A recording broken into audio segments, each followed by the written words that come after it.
Good morning. Good morning. Good afternoon. I'm so used to saying good morning, Jim. I think it's I, evening. yeah, it is. And here we are on our Wednesday edition of Detroit in Black and White. It looked like we riding solo today, Jim. Hopefully, Vanessa jumps in before we go off the air. But let's get going.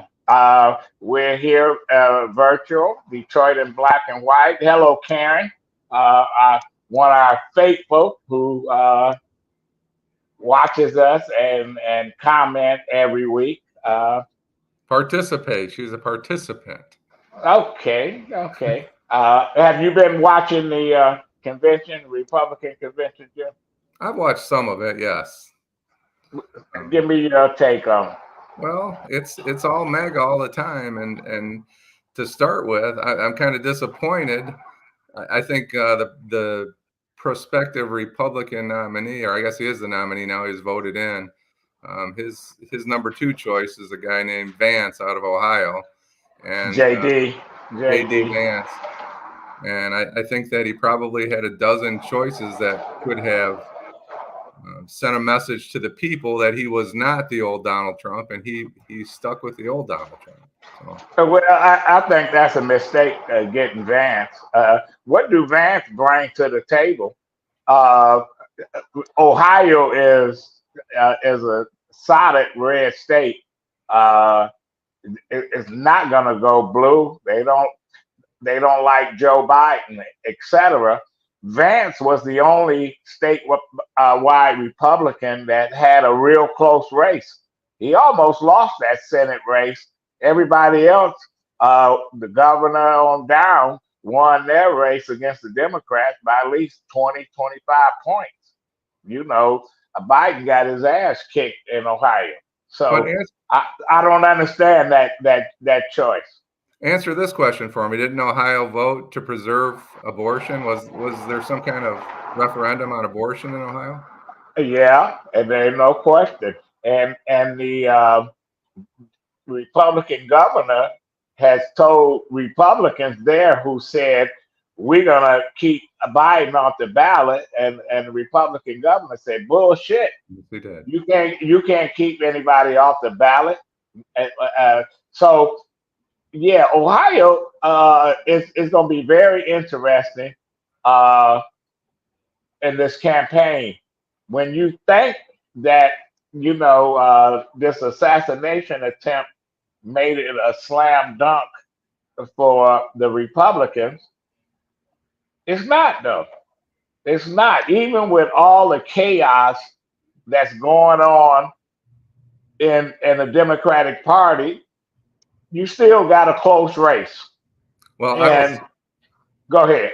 Well, I will say this, wasn't it former President Barack Obama that said, when he was referring to the current president, that don't underestimate his, opportunity to F things up? Well, I feel the same way about the guy on the Republican side. He had an opportunity, and he made a decision. I don't know how it helps him in Michigan. I don't know how it helps him in Pennsylvania. I don't know how it helps them in Ohio. They're talking about this blue wall, and I'm not sure that when it comes to women, maybe there's some women out there who like to talk to us about it. I think he only hurt himself, and there's no question about it that Vance is a ultra right wing guy. He's a Marine, like I am.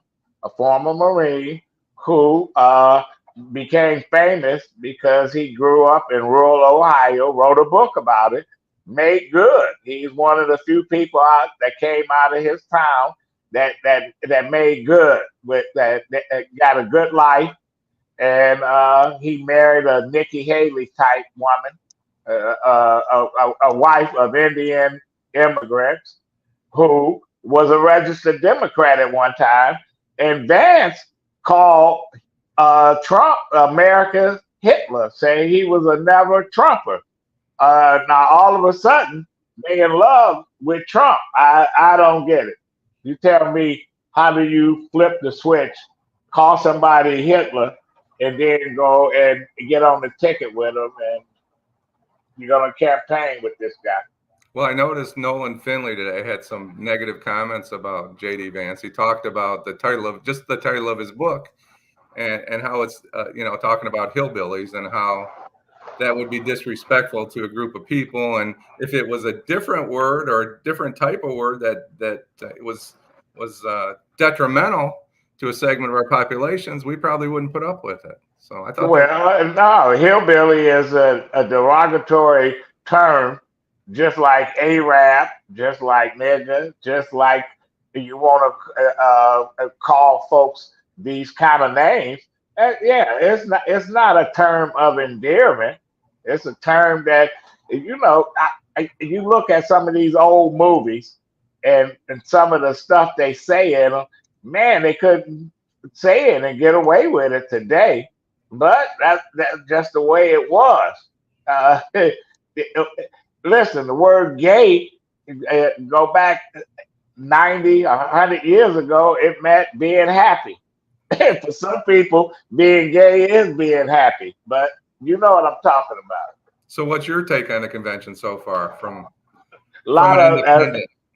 Well, I looked at, they trotted all the black folks out there, and it was a bunch of bullshit. Listen, you can be a Republican. Ed Brooks was he was an attorney general of Massachusetts in the early 1960s, a Republican.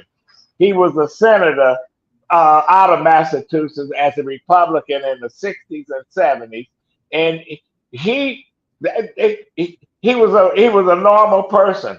You don't have to be an idiot to be a black Republican. John James got up there and said, "Oh, my father, he overcame racism because of hard work. He started a trucking company, and despite all the setbacks, he made it on his own. We didn't need any help. That's bullshit." Coleman Young gave his daddy all kind of contracts. There's people that broke these Jim Crow laws to make it possible for black folks to get a level playing field in business, and these set aside programs, etc. All these folks are talking about, oh, you know what? No women should be part of the Secret Service, but how fucked up has been that every president that's been assassinated or shot at, it was no women Secret Service agents. There was no black Secret Service agents. So I don't know. They play this DEI bullshit, which is bullshit. And John James couldn't have got into the U.S. Military Academy if it wasn't for people like Benjamin O. Davis Jr. and Henry Flipper and all these African Americans that went before him and took all the bullshit that they had to take and made it possible for him. He's like Clarence Thomas. Clarence Thomas benefited from affirmative action programs and everything else, and now this asshole is against everything because he's in somebody's pocket. He don't have to pay for shit. I want to go back to a point you made, or a point you didn't make. But I'd like to go and talk a little bit more about that race, if we can, and what you think about how Trump may affect that John James and Carl Marlinga race. But I want to talk about the federal law enforcement for just a second too. I will tell you this: I've been critical of James White and the Detroit Police Department at times, but I would guarantee you that what happened in Butler, Pennsylvania would not have happened if James White and his team at the Detroit Police Department or the Philadelphia, the New York Police Department, or even the Columbus Police Department was in charge. That would have never happened. It would have never happened. It was a complete failure. It was a disgrace. So the guys walking around, the Secret Service was aware of his presence on that roof at 5:52, and the first shot was at 6:12. In 20 minutes, you could have walked to that building 5 times, went up there, tapped the guy on the shoulder, and taken his gun away from him. It's why they didn't do that? That's a great Tell question. me. So why do the woman that's a part of that team gets all the blame? Well, It's enough blame to go around. well, generally, the head would be making a decision. It would be a SWAT officer or somebody that's more involved in the tactical operations. And the tactical operations were terrible. And I saw some people there that obviously, I rarely tell the story, but if I may indulge you in an old police story, I had like 6 or 8 months on the job, and the FBI came to get a bank robber. They came to Trenton. We have this guy. We need you to help us out. Well, it's a story that I'll never forget because we did a traffic stop on the bank robber, and the 2 FBI agents that led us to this bank robber. The first time we saw them again, they came out, told us, pointed them out, said what they didn't show up. They didn't get out of their car and come up to talk to the bank robber. The next time we saw the FBI agents was back in the jail when the guy was locked up. So my point is only that a lot of these organizations they train all day long, but they don't deal with these kind of incidents on a regular basis. BPD does, and other police agencies. But they said that one of the local cops saw the guy and ran. Well, that's, yeah. And that may have happened. We don't God, know. man. We do know that Listen, there's plenty of time to take him out before he was able to kill people. but you know, and I know, Jim, that there have been people at the Trump rallies that have walked around with weapons and loaded weapons, etc. So, Well, here's the situation. The Secret Service control those events, and they will not allow weapons inside. But obviously, he was able to get within 130, 140 yards with a long rifle, which is scary to anybody. So. well, and now let's look at the fallout of this assassination attempt. Is the Democrats toast? I don't know that Are they're they? toast. What worries me is the attitude. It's the panic in the Democratic Party today I thought about 1981, 1982. Remember the fear when Ronald Reagan was elected? Remember the bumper stickers, save Social Security, save Medicare, all this. The Democrats are in kind of a similar place. They feel hopeless. And I don't think that they're hopeless. I don't think this election's over. Well, I don't either, but it's critical. The Democratic Party still trying to. There's some people in the party that's trying to force Grandpa to take a leave of absence. I can make a strong argument for Joe Biden and his leadership and some of the things he's accomplished. He's trying to fix the Social Security payments to people that have been pushed out of the system. They've earned the money, and he's trying to make sure that people get the money. If you look at if you're a retiree, as I am, and you look at your IRAs and your financial, they should be out there saying, go home and pull out your paperwork. Go online and look at your accounts. How do they look today? Everything looks financially like it's headed in the right direction, but they're not making that argument. They feel like it feels like they're afraid instead of trying to get out there and talk. But they have to be honest. All right, please just go look at your 401 or your IRA. Let me show you what I'm trying to do for people that earn Social Security and didn't receive it. There are things they could be talking about, but they're not talking about them. Well, and you're absolutely right. It's getting to the point where either you get Biden out or just shut the fuck up and roll with the nominee for the party and campaign. That's what you're gonna have to do, because it seems like Biden has dug in and says, I'm not going anywhere. He got people telling him, you don't have to go anywhere. And that's that's where we at right now. People are worried that folks like Alyssa Slotkin won't be able to pull off a win. The Democrats might lose a seat up in Flint. Dale Kilding's seat is up for grabs. Rashida Tlaib she's not even a Democrat anymore. She's a Palestinian, and they pissed off at what's happening over there in Israel. And Shree, I don't know what he is. The Free Press and the News gave him an endorsement, but it wasn't. It wasn't the kind of endorsement you give a candidate that's been doing a lot in D.C. because he hasn't been. But they, out of good conscience, couldn't support Mary Waters, who's a convicted felon and whose campaign is managed by a convicted felon. So this is what we face it here in the city of Detroit and in the state of Michigan. Total chaos. But having said all that, before we go on, let's take a break and we'll continue with this conversation. Detroit in Black and White, Wednesday night edition. This is Alyssa Slotkin, Democrat running for the U.S. Senate. I want to share a story about who, more than anyone, taught me the importance of listening and accountability. It was President Barack Obama. I served in the White House on his national security staff.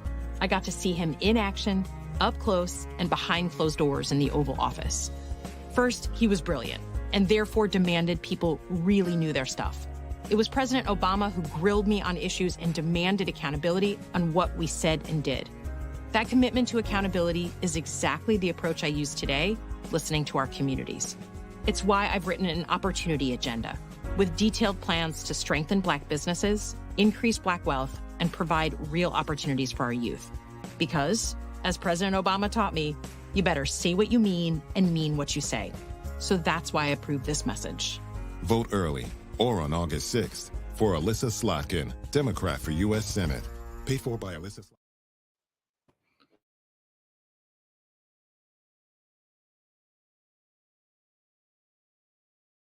Without Project Clean Slate, there is no telling where I would be right now. It gave him back his life, because once he got the felony, it seemed like life was over. Being unemployed, being depressed, being a burden. Project Clean Slate helped wipe those things away. I can't say thank you enough. Hi, I'm Eric Sabria, your Wayne County Treasurer. If you're living in the home of a deceased family member and you're facing property tax foreclosure, the probate process can be helpful to you. If you file a probate petition and notify our office, the foreclosure proceedings will be halted during the probate process. Contact us at 313-224-5990 or email us at taxinfo@waynecounty.com. We're here to help.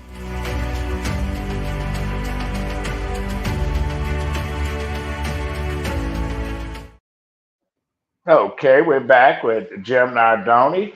I'm Adolph Mongo, Detroit in Black and White. We're riding solo today. Jim, go ahead. I just wanted to talk to Karen for just a second. She talked about the EPA and the Chevron in 2011, but it gives us an opportunity to talk a little bit about the Supreme Court. And the president's come out and talked about term limits in the Supreme Court and doing some things that probably will never happen because you need a constitutional amendment. I guess it's political posturing, and some of those ideas are not terrible, but I think that we're probably not going to get any of those. But you know what? You look at the history of the Supreme Court. You had at times where they added justices to the Supreme Court because they didn't like what the makeup was, and when Roosevelt, Franklin became president, he tried to stack the Supreme Court with about 12 people on there. And they said, oh, no, can't do that. So I'm not surprised because in certain times in this country, the Supreme Court has been real assholes. And now we got a court that, man, they taking gifts. Man, some of them probably always took gifts from folks. But Clarence Thomas and his gang, they have no shame. You know, they paying for, they telling you can't do this or do that, but yet they letting people pay for trips, and it don't look good. It doesn't look good, Jim. It does not. And Karen doesn't always agree with me. Actually, she rarely agrees with me. But I appreciate you, Karen. I'm not going to chase you off like Adolph chased off the last viewer last year. We can't chase. We can't chase our friends off. We have to keep bringing them in, even if we don't agree with them. So. Well, you know what? I love them like a relative. You know, you say what you mean, but the bottom line is this is going to be a real interesting presidential election, and I thought the Republican convention would be some more fireworks and stuff, but it's been one big love fest. You got folks wearing bandages over their ears. It's like they selling T-shirts and all kind of shit. Man, what does this country come to, man? Well, we know it always flips back and forth, right? And the problem is it shouldn't flip. I mean, when it flips, we had Donald Trump, then we have Joe Biden, and now if we're going to get Donald, it could be problematic. We're not really establishing anything. We're not. If you go back to Bill Clinton, he was there for 8 years. If you go back to Reagan and Bush, they were able to get some things done, even if you didn't agree with them. It just seems like nothing's getting done today because everybody's a short termer. And nothing's gonna get done, you know, because some of the rules in the Senate where you can hold up shit and you can do this or you can do that.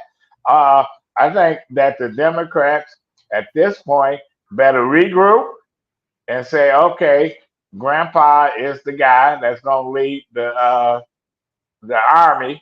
We need to make sure that we control the Senate, or maybe we can control the House. And here we are. You know, if we lose the presidency, we still got control in certain parts of the government. But if it's chaos and they lose all of it, man, it's going to be a feeding frenzy. You got people like Marjorie Taylor Greene and Lauren Boebach and all these, Ted Cruz. Yeah, I want to go back to that for just a minute. If Donald Trump wins Michigan and Carl Marlenga, this was his opportunity. He's like us. He's not a real young guy, but it seems like it would be unfortunate if he loses his opportunity because a few thousand people go the other way. Right, and they not throwing the money in. Democrats got a ton of money, and they don't want to spend it here. I don't know. Can't force them. There's a big difference in being a legislator and being a talking head for your party, and it seems like we're leaning more towards talking heads, and I'll use John James as an example. It seems like he's more of a cheerleader for the Republican Party instead of a legislator. Well, he really don't want to be a congressman. He want to be in the Senate. That's his makeup. But for him and Tim Scott, he thought he was gonna become the vice presidential nominee. So he went out and found some woman to become his girlfriend for the moment. Man, if you're gay, you're gay. Who gives a fuck? I know I don't. No, I don't either. And it's like Cory Booker went and found an actress. When he ran for the Senate, he went and got him a girlfriend, Rosie Dawson, a pretty girl, pretty young lady rather. But and I know that listen, the rumors always been out there. So what?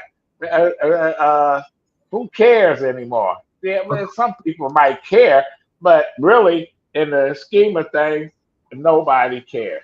Cory Booker could win this election. Gavin Newsom, not so much. I think a guy like Cory Booker is the future of the Democratic Party, and I don't think that they give Cory Booker enough credit. Absolutely. I think he's been whether I agree or don't agree, he goes to battle. He goes to battle, and he often wins. And no question. So here we are. We calling it D-Day. shit. November is right around the corner, and Milwaukee is what, next month? The convention in not Milwaukee, Chicago. the convention in Chicago next month. It's coming up pretty quickly. I think the MC5 is going to be there too. No, I'm just kidding. Nah, Jerry Garcia is gonna come back from the grave and be the deadheads. Well, But- the MC5 is all gone, but they played for hours, right, at the Democratic Convention in '68. Yeah, well, you know, Richard Daley really put his stamp on it. That was a madhouse, man. You know, you think the only problem the Republicans had, Columbus police, they like to shoot. Yeah, They came to Milwaukee and they shot and killed somebody. Your take on that? Yeah, that's hard to figure.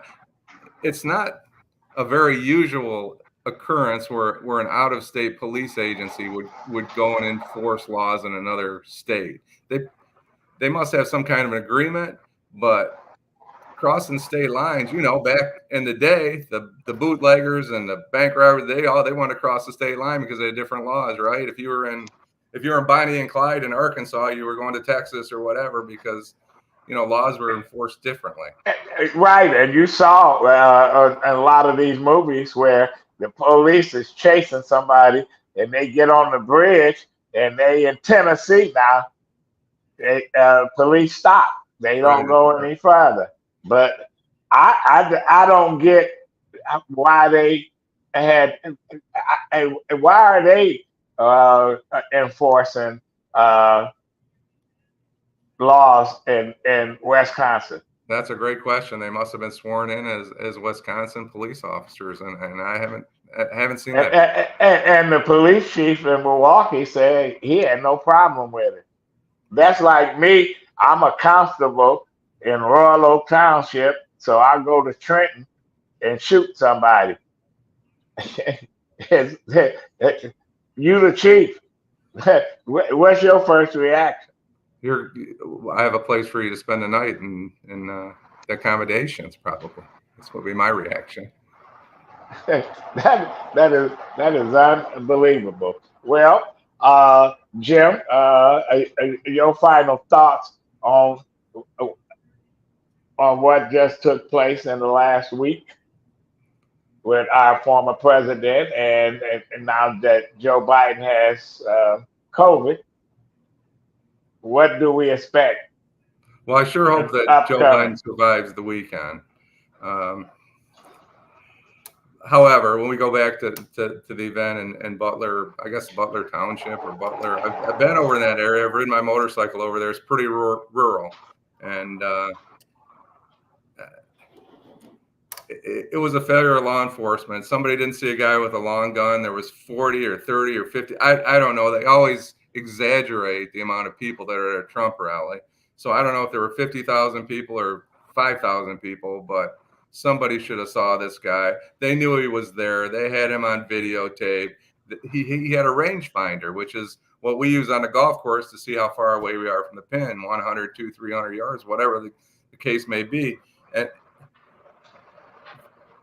that if nothing else, he should have been interviewed by the Secret Service, and they didn't do anything. And well, and what I was really baffled, the former fire chief in that area that was killed, his wife wouldn't take the president's phone call. Let me tell you, now if that was me and Trump was the president and called me, I took the call. And whether I support him or not, these folks say they respect the office, etc.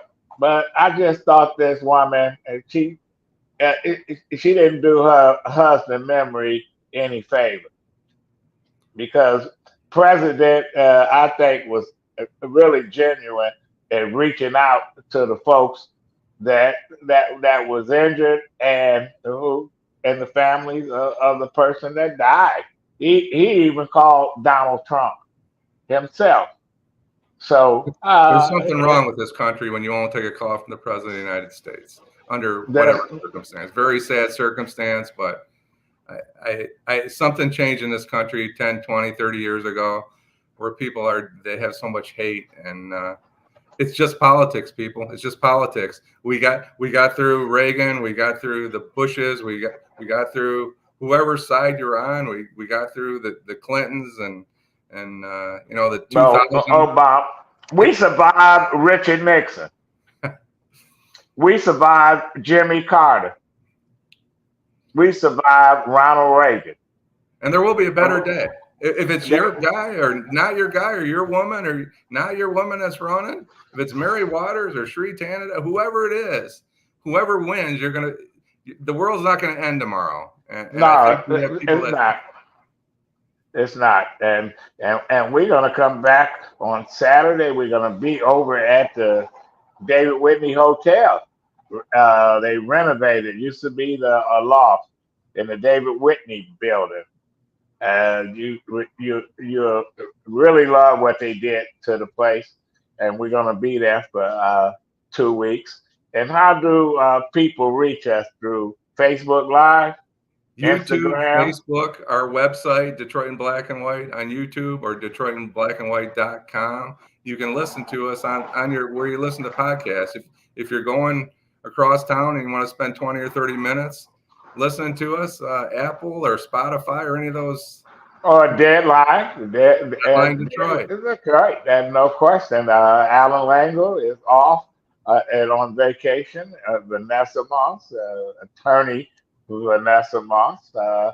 She is with us every Saturday morning. Hopefully we can get her to do this nightly show. I like being here in the evening. It's kind of different. So, and thanks to everybody that tuned in. Thank you for taking your Wednesday night 35 minutes. 33 minutes that you spent with us tonight. We're grateful that you're there. Yeah, no question. Thank you, Teresa, always. And we'll be back on Saturday.